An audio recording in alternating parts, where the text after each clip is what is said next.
Hello दोस्तों, तो एक बार फिर से मैं स्वागत करता हूं आपका ब्राइट लर्न क्लासेस में। मैं रमेश कुमार अब स्टार्ट करता हूं bonding in carbon the covalent bond. Yes, bonding in carbon. Carbon में अब बॉन्डिंग कैसे होती है और ये किस बॉन्ड से बनता है। तो जी हाँ, जैसा कि आप देख सकते हैं टॉपिक ही बता रहा है आपको, दी कोवेलेंट बॉन्ड। कोवेलेंट बॉन्ड से ये बनता है। क्यों बनता है? क्योंकि मैंने आपको पिछले वीडियो में ही बताया था मेटल एंड नॉन मेटल के बारे में, नॉन मेटल वाले में, कि मेटल और नॉन मेटल दोनों एक साथ जब जुड़ते हैं तो कौन सा बॉन्ड होता है? Ionic bond. कौन सा बॉन्ड? Ionic bond. नहीं देखा तो वो वीडियो भी आप जरूर देखिएगा। मैं डिस्क्रिप्शन में उसका लिंक डाल दूंगा आपकी सहूलियत के लिए।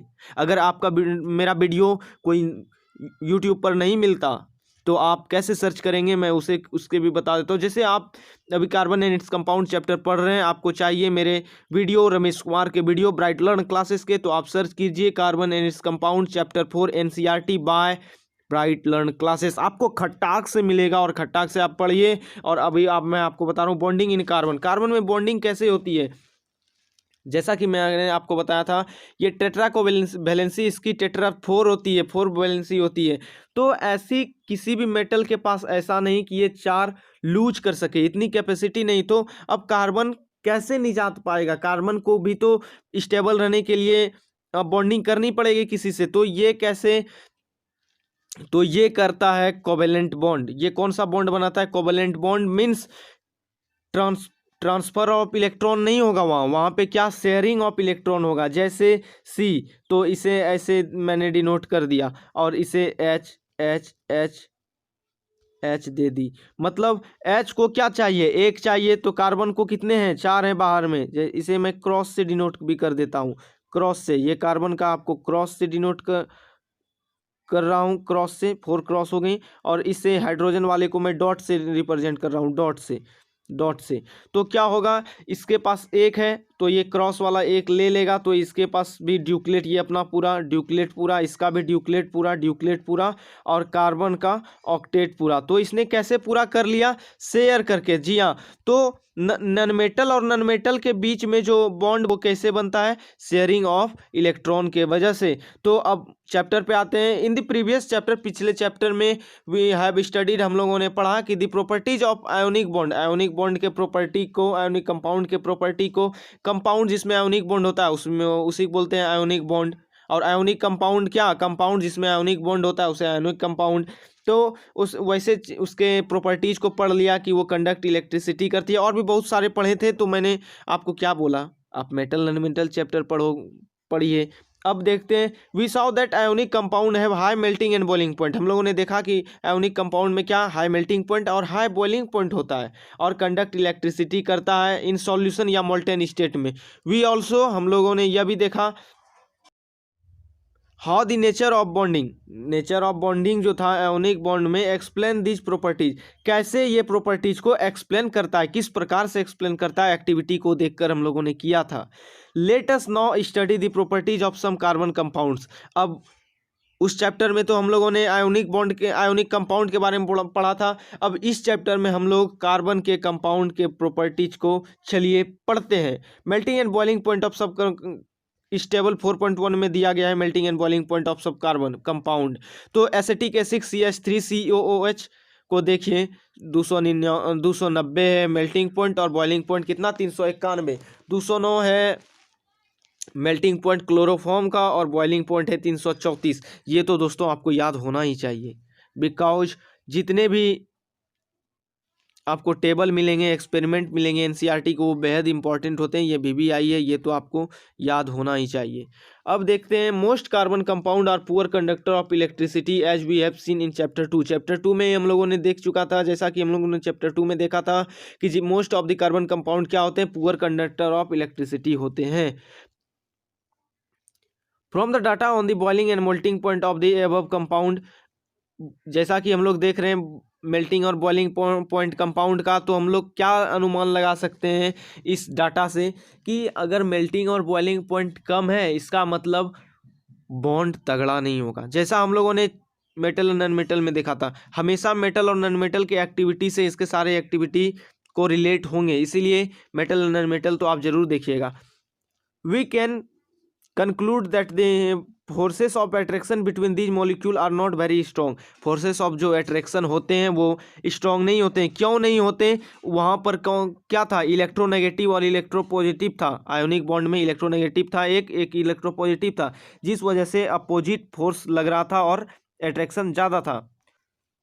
यहाँ पर दोनों नॉन मेटल ही है, दोनों में अपोजिट फोर्सेस नहीं है, इसलिए यहाँ पे क्या अट्रैक्शन कम है। Since this compound are largely non conductor of electricity, चूंकि ऐसे कंपाउंड क्या नॉन कंडक्टर ऑफ इलेक्ट्रिसिटी हैं, we can conclude that bonding in such compound can not rise any ions. क्योंकि ये इलेक्ट्रिसिटी कंडक्ट नहीं करते, इसीलिए हम कह सकते हैं कि ये जो कंपाउंड है ये या तो इसे मेल्ट कर दो या तो इसे घोल दो पानी में, तो ये आयोनाइज नहीं होता होगा, इसीलिए तो इलेक्ट्रिसिटी कंडक्ट नहीं करता, ये बताना चाह रहा है। In class 9th we have learn about the combining capacity of various element how it depend upon the number of valence electron। हम लोग 9th क्लास में ही पढ़े थे combining capacity of various element, उसे क्या बोलते हैं, वैलेंसी के बारे में पढ़ा था। और ये भी पढ़ा था कि वो कैसे वैलेंस इलेक्ट्रॉन पर डिपेंड करता है। जी हाँ, तो वैलेंसी किस पे डिपेंड करता है? वैलेंस इलेक्ट्रॉन पे। जैसे अभी कार्बन का एटॉमिक नंबर का कितना था? 6, मतलब 6 एटॉमिक नंबर है, इसका वैलेंस इलेक्ट्रॉन कितना हो जाएगा? 2 4 हो जाएगा वैलेंस इलेक्ट्रॉन। तो वैलेंसी इसकी कितनी हो जाएगी? 4। तो वैलेंसी किस पे डिपेंड करता है? वैलेंस इलेक्ट्रॉन पे। तो ये था crystal. The atomic number of carbon is 6। तो वही बताना चाह रहा है एटॉमिक नंबर कार्बन के क्या है, वो 6 है। What would be the distribution of electron in various cells of carbon? तो वेरियस सेल यानी KLMN में कितना इसका इलेक्ट्रॉनिक कॉन्फ़िगरेशन, कितना डिस्ट्रीब्यूशन होगा इलेक्ट्रॉन का, ये मैंने अभी तुरंत बता दिया आपको। How many valence electron will carbon है? कार्बन के पास कितना वैलेंस इलेक्ट्रॉन हो सकता है? तो 4 होगा। We know that the reactivity of element is explain at their tendency to attain completely filled outer shell. हम लोगों को पता है कि रिएक्टिविटी ऑफ एलिमेंट किसको एक्सप्लेन किया जाता है? उसके टेंडेंसी को एक्सप्लेन किया जाता है, उसके जो इरादा होता है कंप्लीटली फील्ड आउटर सेल को, यानी नोबल गैस इलेक्ट्रॉन कॉन्फ़िगरेशन को पाने की जो उसकी चाहत होती है, उसे उसकी रिएक्टिविटी कही जाती है। That is attain noble gas configuration, मतलब इट्स एक्सप्लेनेशन कि वो नोबल गैस इलेक्ट्रॉनिक कॉन्फ़िगरेशन पाना चाहता है। Element forming ionic compound achieve this by either gaining or losing electron from outer shell. लेकिन आयोनिक कंपाउंड के जो एलिमेंट होते हैं वो तो या तो देकर या तो लेकर क्या करते हैं, electronic configuration of noble gas पा लेते हैं। लेकिन अब कोवेलेंट बॉन्ड में in the case of carbon it has 4 electrons in its outer shell. लेकिन कार्बन की बात करें तो उसके आउटर मोस्ट सेल में 4 इलेक्ट्रॉन होते हैं। एंड नीड टू गेन और lose 4 electron to attain noble gas configuration. और इसे क्या जरूरत है?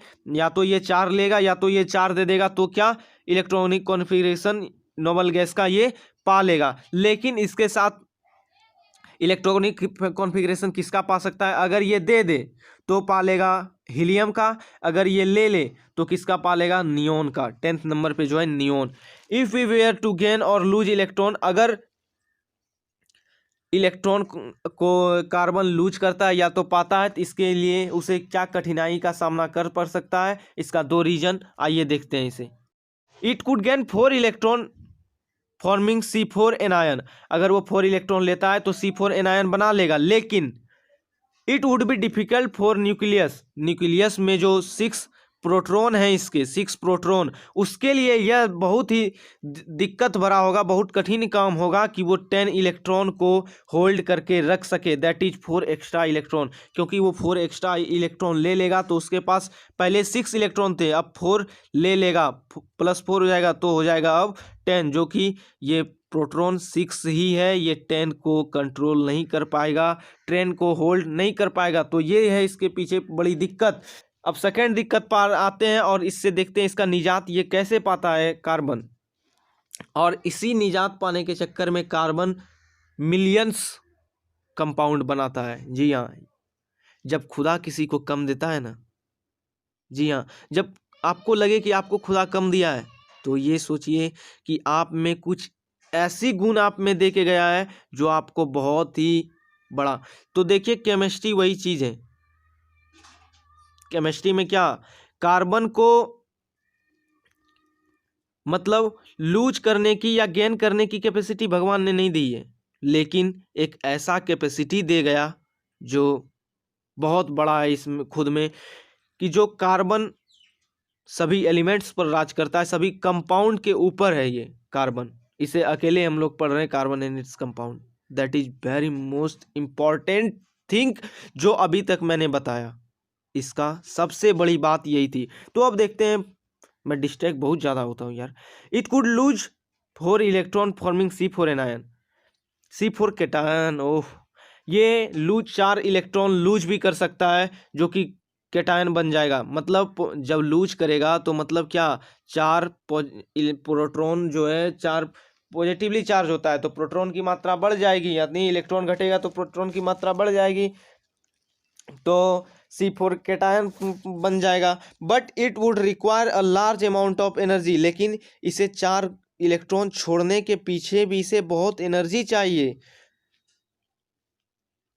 रिमूव 4 इलेक्ट्रॉन करने के लिए उसे बहुत एनर्जी चाहिए। Living behind a carbon cation with 6 proton, जो 6 प्रोटॉन बचा उसे उतनी एनर्जी नहीं है कि वो 2 इलेक्ट्रॉन को होल्ड करके इसे सबको लूज कर दे, 4 इलेक्ट्रॉन को लूज करें। अब आगे देखते हैं, carbon overcomes this problem by sharing it's valence electron with other atom of carbon और विथ।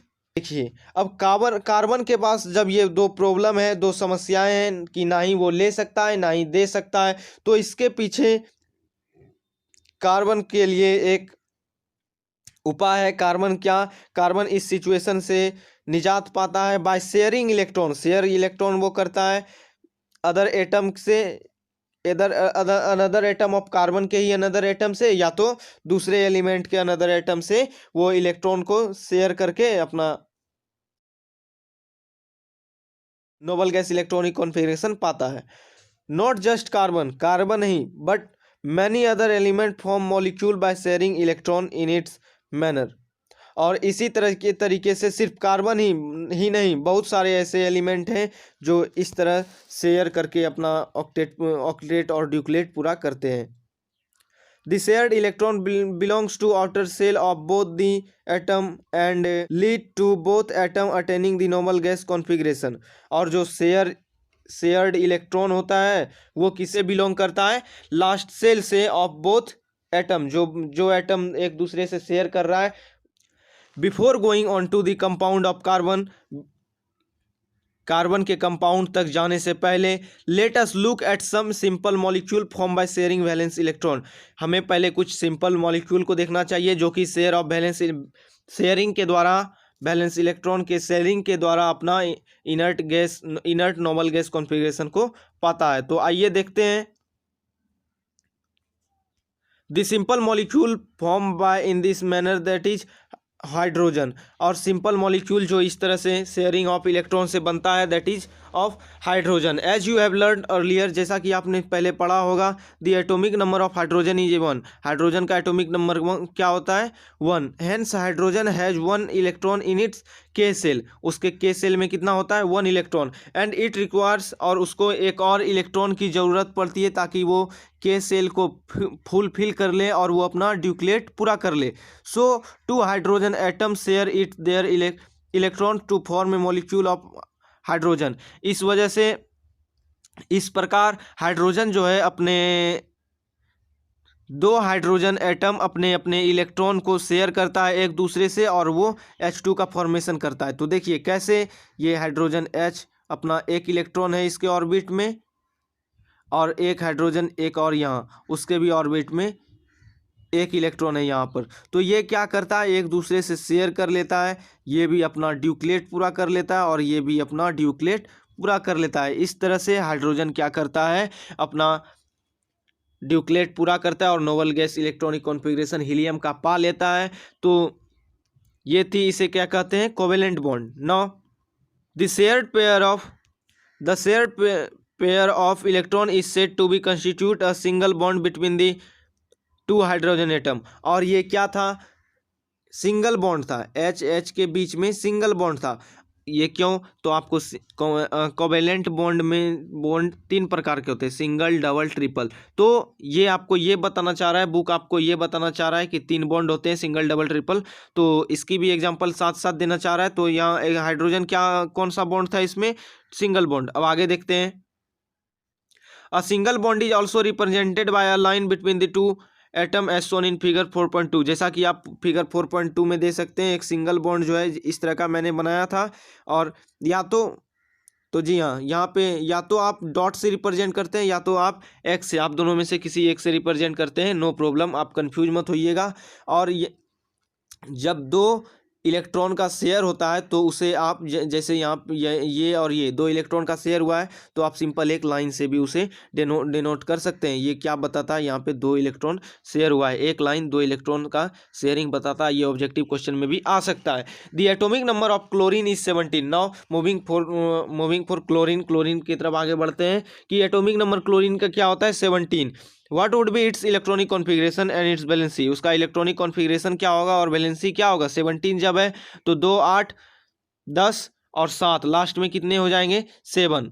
और उसका इलेक्ट्रॉनिक कॉन्फ़िगरेशन आप कर लीजिएगा और वैलेंसी कितना हो जाएगा? 1। Chlorine forms diatomic molecule Cl2। Chlorine भी इसी तरह से सेम तरीके से Cl2 फॉर्म करता है। Can you draw electron dot structure of this molecule? क्या आप क्लोरीन के इलेक्ट्रॉन डॉट स्ट्रक्चर को बना सकते हैं? Note that only valence shell of need to be depicted. Only valence जो है सेल के इलेक्ट्रॉन को डिपिक्ट किया जाता है। वो क्या? जैसे क्लोरीन के 17 हैं, 17, तो Cl का कितना? 17। तो ऐसे 1, 2, 3, 4, 5, 6, 7, लास्ट सेल में कितने होते हैं? 7। तो लास्ट सेल के ही सिर्फ दिखाए जाते हैं, ना कि आपको पूरा 17 घेर के दिखाना है, आपको मात्र 7 ही दिखाना है। Moving ahead, in the case of oxygen की अगर बात करें तो we see the formation of double bond between. हम लोग देख सकते हैं डबल बॉन्ड उसके बीच में, ऑक्सीजन एटम के बीच में बनता है, क्योंकि ऑक्सीजन है 6 electron in its L shell. Oxygen के एल सेल में कितना? 6 होता है। तो 2, 2, 4, 2, 6, और इसका भी 2, 2, 4, 2, 6। तो अपना ये इसका 2 शेयर ले लिया ये, और इसका भी 2 शेयर ये ले लिया, तो इसका भी 8 ऑक्टेट पूरा हो गया और इसका भी ऑक्टेट पूरा हो गया। तो इस तरह से ऑक्सीजन भी अपना ऑक्टेट पूरा कर, वो भी शेयर कितने? 2 इलेक्ट्रॉन का। जब 4 इलेक्ट्रॉन का शेयर होता है आपस में तो वहाँ पे कौन सा बॉन्ड बनता है? Double bond. So each atom of oxygen share 2 electron with another atom of oxygen to give us the structure shown in figure 4.3। ऐसा स्ट्रक्चर बनाने के लिए वो अपना दो इलेक्ट्रॉन का शेयर करता है। The 2 electron contributed by each oxygen atoms give rise to 2 shared pair of electrons. दो इलेक्ट्रॉन जो योगदान किया एक दूसरे से जो कंट्रीब्यूट किया, दान किया ऑक्सीजन ने, ये किस चीज़ को राइज देता है? ये किस चीज़ को उत्पन्न करता है? एक पेयर शेयर ऑफ इलेक्ट्रॉन को ये प्रोड्यूस करता है। This is said to constitute a double bond between 2 atom. ये क्या बताता है? ये है डबल बॉन्ड। इसी को क्या बोलते हैं? Double bond. मतलब इस दोनों के बीच में 4 इलेक्ट्रॉन का शेयर हुआ है और इसे क्या बोलते हैं? Double bond. मीन्स दो इलेक्ट्रॉन का शेयर होना। Can you now depict a molecule of water showing the nature of bonding between one oxygen atom and 2 hydrogen atom? क्या आप वाटर के मॉलिक्यूल को अब बना सकते हैं कि ऑक्सीजन का एक मॉलिक्यूल होता है, ऑक्सीजन का एक एटम होता है और हाइड्रोजन का 2। वो कैसे? अब दिखा देता हूँ मैं आपको। ऑक्सीजन का कितना? आपको 6 बनाना है। 2, 2, 4, 2, 6, और हाइड्रोजन का 2। हाइड्रोजन एक एक इस तरह से मिल गया और हाइड्रोजन एक एक इस तरह से। इसका भी ड्यूक्लेट पूरा, इसका भी ड्यूक्लेट पूरा, और इसका ऑक्टेट इस तरह से पूरा। तो ये था। अब मैंने वाटर का भी आपको बना के दिखा दिया।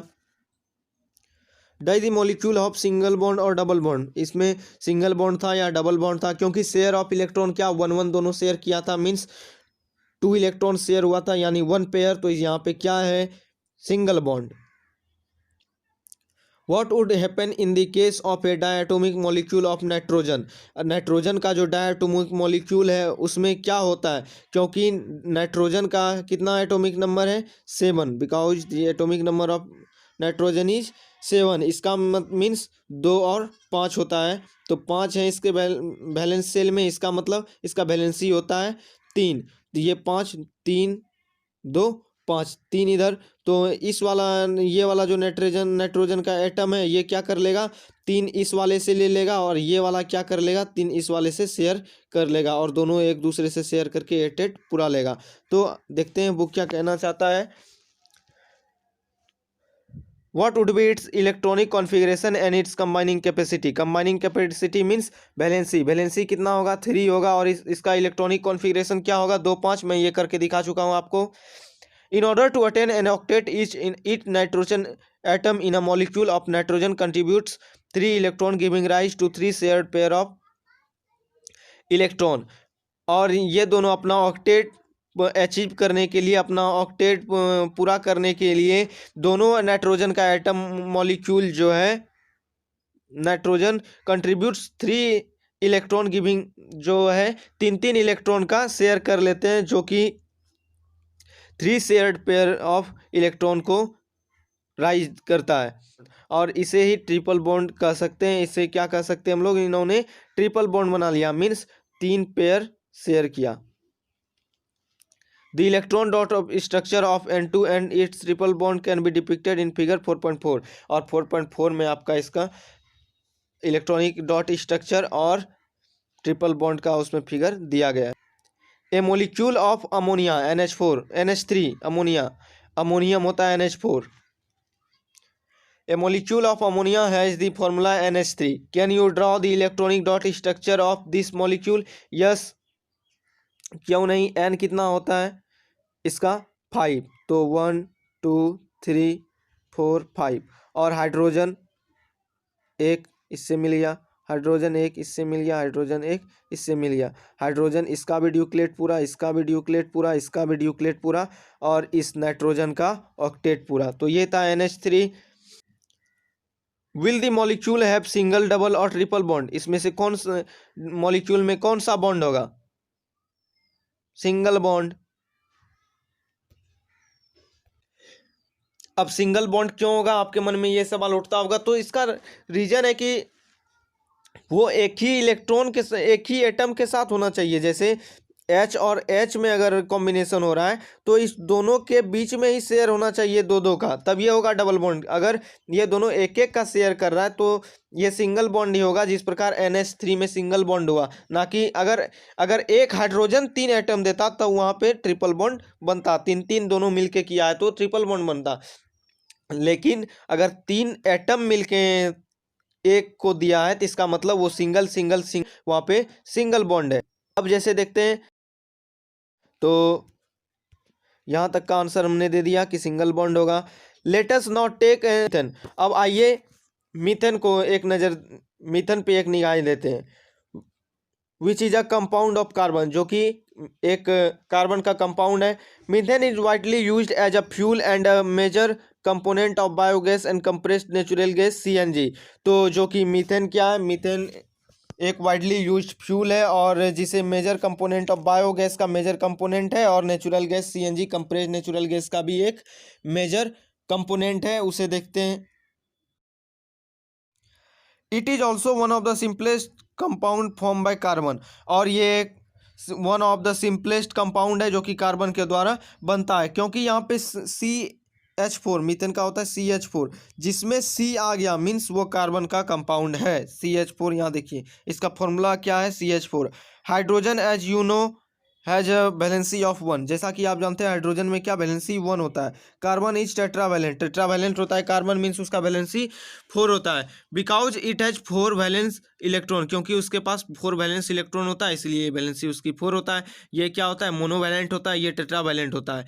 इन order to achieve noble gas configuration, noble gas configuration पाने के लिए carbon share these electron with 4 atom of hydrogen. अपने कार्बन का एक एटम अपने इलेक्ट्रॉन को, अपने 4 इलेक्ट्रॉन को 4 हाइड्रोजन से शेयर करता है। Such bond which are formed by the sharing of an electron pair between two atom are known as covalent bond. तो ऐसे बॉन्ड को क्या बोला जाता है? Covalent bond. ये तो मैंने आपको पहले ही बता दिया कि नॉन मेटल और नॉन मेटल के बीच में कोवेलेंट बॉन्ड होता है, और जहाँ पर शेयरिंग ऑफ इलेक्ट्रॉन होता है ना कि ट्रांसफर ऑफ इलेक्ट्रॉन, वहाँ पे क्या होता है? कोवेलेंट बॉन्ड होता है. Covalently bonded molecules are seen to have strong bond within the molecule. उसमें क्या मॉलिक्यूल में स्ट्रॉन्ग बॉन्ड होता है, but intermolecular forces are small. लेकिन इंटर मॉलिक्यूलर फोर्सेस जो होता है उसमें स्मॉल होता है. This gives rise to the low melting and boiling point. अब जो है इस बात को प्रकट करता है कि low melting and boiling point होता है ऐसे कंपाउंड्स में. Since the electron are shared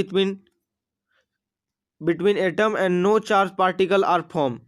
चूंकि the electron are shared between the atom and no charge particle are formed, such covalent compound are generally poor conductor of electricity.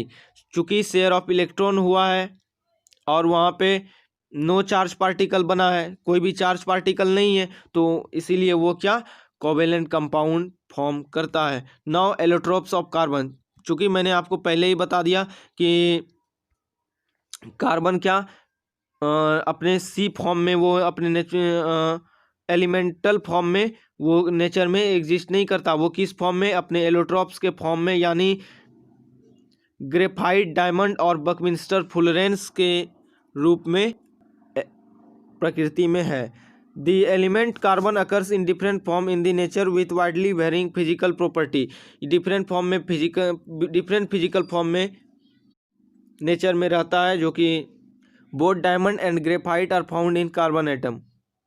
Both diamond और graphite जो है carbon atom से बना हुआ है. The difference lie in the manner in which the carbon atom are bonded to one another. लेकिन दोनों में डिफरेंस क्या है कि दोनों में कार्बन एटम किस प्रकार से बंधे हुए हैं, ये दोनों को डिफ्रेंशिएट करता है. अगर दोनों कार्बन एटम से ही बना हुआ है तो हम लोग दोनों को पढ़ने की क्या ज़रूरत थी? दोनों को एक ही कुछ नाम होता, दोनों अगर सिमिलर होता. लेकिन यहाँ पे डिफ्रेंशिएट किस वजह से हो पाता है कि दोनों में क्या है, कार्बन एटम का अरेंजमेंट अलग अलग है, जो कि दोनों को ग्रेफाइट और डायमंड को अलग करता है. In the diamond each carbon atom is bonded to 4 other carbon atom forming a rigid 3 dimensional structure. जैसा कि आप देख सकते हैं, एक डायमंड में एक जो कार्बन एटम होता है वो अलग 4 से फिर मिला रहता है, फिर वो 4 से. तो इस तरह से उसे के डायमंड को क्या एक रिजिड कठोर रूप देता है, कठोर 3 डायमेंशनल रूप देता है. लेकिन इन ग्रेफाइट में each carbon atom is bonded 3 other carbon atom. वो 3 कार्बन एटम से जुड़ा होता है इन दिस सेम प्लेन में. जैसे देखिए यहाँ पे देखिए आप, एक 3 से जुड़ा हुआ है और वो क्या कि एक दूसरे पर स्लिपी है, एक के ऊपर एक लेयर है जो कि इसे स्लिपी भी बनाता है. गिविंग ए हेक्सागोनल एरे, जो कि उसे हेक्सागोनल एरे देता है, हेक्सागोनल रूप देता है.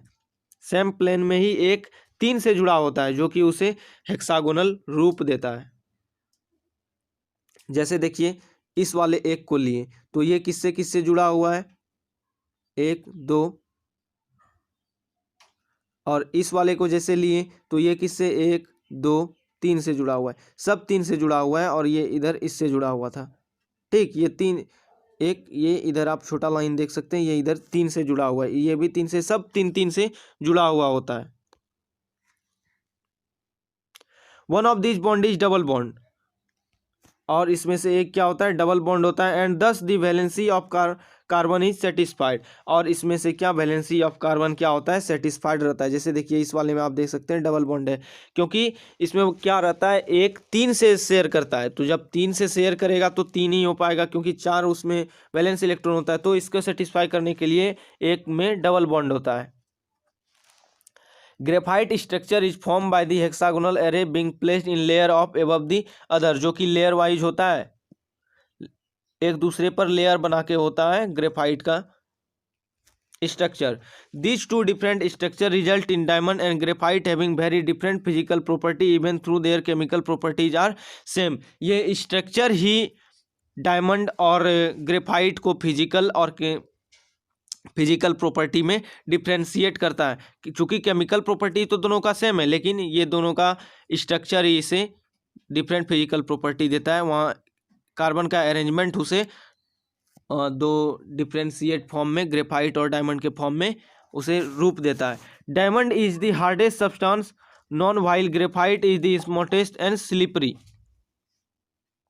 डायमंड क्या है? हार्डेस्ट सब्सटेंस है, लेकिन ग्रेफाइट जो है वो स्मूथ और स्लिपरी है। Graphite is also a very good conductor of electricity. Graphite क्या very good conductor of electricity है, unlike other non metals that you studied in the previous chapter. जो कि हम लोगों ने नॉन मेटल का क्या पढ़ा था प्रीवियस चैप्टर में, कि non metal do not conduct electricity, but इसके एक्सेप्शंस क्या थे कि ग्रेफाइट हीट और इलेक्ट्रिसिटी दोनों का वेरी गुड कंडक्टर है। Diamond can be synthesized by subjecting pure carbon to very high pressure and temperature. और डायमंड को सिंथेटिक फॉर्म में, डायवर को मैनमेड तरीके से भी हम लोग बना सकते हैं। इन दी हाई प्रेशर, जब कार्बन को वेरी हाई प्रेशर में और टेम्परेचर में दिया जाता है। The synthetic diamond are small but are otherwise indistinguishable from natural diamond. और सिंथेटिक डायमंड जो होता है वो छोटा तो होता है, लेकिन वो इनडिस्टिंग्विशेबल होता है उसमें, और नेचुरल वाले में कोई अंतर नहीं होता, लेकिन होता है छोटा। और एक और थर्ड होता है allotropes, that is fullerene. Fullerene या तो बकमिंस्टर फुलरेंस भी कह सकते हैं। देखिए C60 fullerenes form another class of carbon allotropes. The first one to be identified was C60। और पहला जो आइडेंटिफाई किया गया था बकमिंस्टर फुलरेंस वो C60 था, मीन्स कार्बन का 60 का एलिमेंट था उसमें। Which has carbon atom arrange in the shape of football, जो कि फुटबॉल के शेप में उसका कार्बन एटम क्या था, अरेंज था। Since this look like the, कि जियोडेसिक डोम के तरह था, designed bye US architect Buckminster Fuller, जो कि बकमिंस्टर फुलर के द्वारा डिजाइन किया गया था। जियोडेसिक डोम उसी के तरह देखने में था, इस वजह से उसका नाम जो था फुलरीन रख दिया गया। ठीक है, तो अब क्वेश्चन में आते हैं। क्वेश्चन क्या है, What would be the electron dot structure of carbon dioxide which is the formula CO2? CO2 जो फॉर्मूला है कार्बन डाइऑक्साइड का, उसका इलेक्ट्रॉन डॉट स्ट्रक्चर क्या होगा? क्यों, चूंकि मैंने बहुत पहले बता चुका है आपको, तो आपको ये कर लेना है। और सेकेंड क्वेश्चन है सल्फर का, तो सल्फर क्या, सल्फर अपने S8 के मॉलिक्यूल में रहता है। तो मैं आपको इसका फोटो दिखा दूंगा, इसका बनाना स्क्रीन पे वो थोड़ा कठिन है। ये वाला तो मैं आपको आंसर दे ही दूंगा, ये वाला आपको खुद से कर लेना। ये आपका टेस्ट है, आप कमेंट में ज़रूर भेजिएगा मैं बनाकर। ठीक है, थैंक यू। तो अब मिलते हैं अगले वीडियो में। Till then take care, good bye.